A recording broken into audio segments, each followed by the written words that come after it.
South winds 5 High wind to warning. 15 knots. High wind warning. Here we go. High wind warning.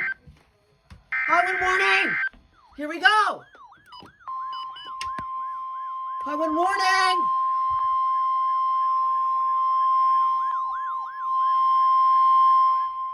The following is a high wind warning for the following counties in Pennsylvania: Fayette Ridges, Indiana, and Westmoreland Ridges. What?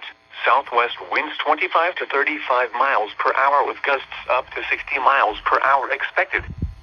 Where? In Pennsylvania, Forest, Jefferson, Pennsylvania, Indiana, Westmoreland Ridges, and Fayette Ridges counties. It's not for Allegheny County, In though. Maryland, Garrett County. It's not for Allegheny In County, West but... Virginia, Eastern Preston, Western Tucker, and Eastern Tucker counties.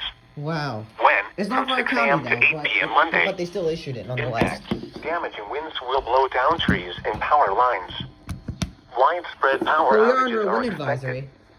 Travel will be difficult, especially for high-profile vehicles. Additional details. Convection may be ongoing during a portion of the watch and may briefly enhance surface wind gusts.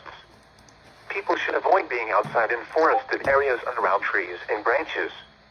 If possible, remain in the lower levels of your home during the windstorm and avoid windows. Use caution if you must drive. Wow. So high wind warning. Here is the river report.